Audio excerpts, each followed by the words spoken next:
You wrote a letter to the president, an open letter, which you said in that letter, you said you noticed and spoke about this first in June 2016. Beyond just talking, what about physical communication? Did you attempt to do that?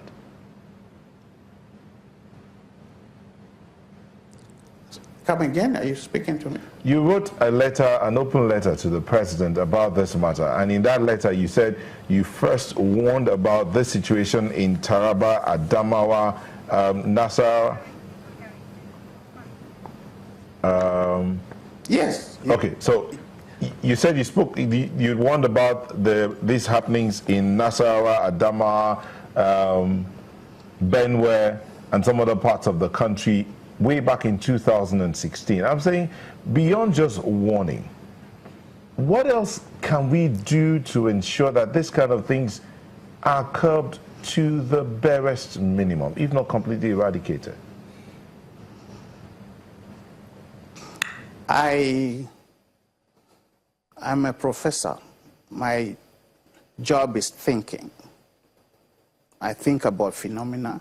I think of things that affect my continent, Africa. And I have, in the past 18 years, concerned myself with issues of leadership, which is in deficit in most countries of Africa. And I noticed that one sure thing that was going to disturb and destabilize Nigeria was absence of peace. Without peace, nobody can do anything. And we ought to be able to sacrifice anything in order to get peace. And so when I began to study the phenomena of the rising tensions, of conflicts, of the number of deaths, it continued to rise. And I noticed a particular pattern. When the present government came into power, there was an escalation, and I was deeply worried. So I studied the phenomena, I researched, and it seemed to me that the ultimate destination of this was a genocide that will engulf most of the Middle Belt states, from southern Adamawa, Taraba, Plateau, southern Kaduna, Nasarawa, Kogi states. And I was alarmed. Now, obviously, I'm not in government, but I am a man that is deeply indebted to Nigeria, my country. And therefore, I decided to write a letter, a memo to the president. That letter was not written off the cuff. I reflected on it very deeply, and then I wrote a 37-page memorandum to the president.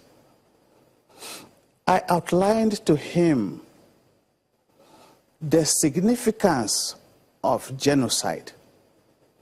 It is irreversible, and it has consequences that are awful. And that for many years, the 1948 Genocide Convention was not ratified by Nigeria. Indeed, in the beginning of this democracy in 1999, 2001, and when the Zakibiam incident took place, there was a genocide in Zakibiam. There was a genocide in Odi. But Nigeria had not yet acceded to the Genocide Convention. In fact, it was in 2008 that Nigeria acceded to the Genocide Convention. Okay, Professor Hagher. And the president... Professor Hagher, yes, we are aware of that letter that you sent, or you wrote to the president. What question Nelta has asked is, how can we deal with all of these issues? Yes, a lot of people have died. How can we ensure, what are your own, recipe to solve this problem at hand? Excellent. In that letter, I outlined how genocide can be prevented. A strong rule of law and serious commitment to justice. The fact that democracy is a government of the people must be given representational power. The leaders ought to listen to the people, to hear their prayers, and if the people are hurt, the leaders ought to identify with them and empathize with their situation. So if the leaders come out with a project or a program or a policy that deals with herders and does not deal with the farmers, it is not dealing with a balanced view of finding a solution to the problem of food security.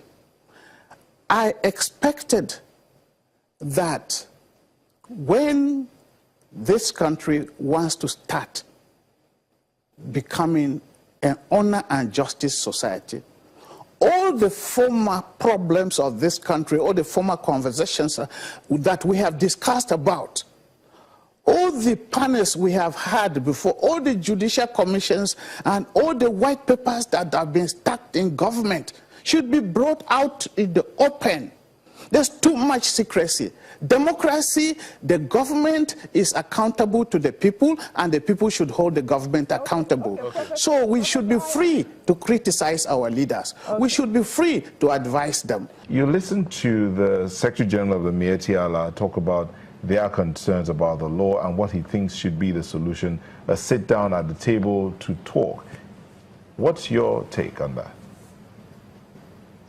I find it laughable that this person and his association have been reported as having taken part in a genocide. They are criminals, alleged criminals in a crime that has been committed. The government should first and foremost arrest them and try them. There is no question that they had conspired, they had planned and executed a gruesome genocide. They flouted the laws. If they did not like the law that was made, there's only one course. Go to the courts, and while the issue is in court, the court will determine whatever the status quo ante should have been. It is the court and not they. They acted with impunity. They went to people's homes. There was no communal clash. There was no struggle. People were sleeping. Women were sleeping with their children, and these people went in the night and killed them. Did you hear They're also criminals. They should be arrested. Did you also hear him talk about anything against the law that was made? They should have obeyed the law, and having obeyed the law, they would have then taken the matter to court. But they took the laws into their Prof, hands. did you also hear him talk about how their own people were killed, over 100 in Numan?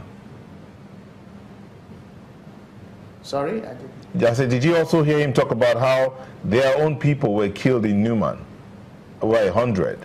Yes, yes. Whoever kills herders, the government over the years, over the months, has not addressed the matter. Whoever kills another person, the duty of government is to ensure that people stay together in peace. Our responsibility as citizens is to make sure that we obey the government, we pay our taxes, we pay our dues, and try to live together in peace. And anytime there's a breach, that is why the police are there. That's why the police mainly and the security agencies are there. And government at the highest level is aware of the security situation in this country on a day-to-day level.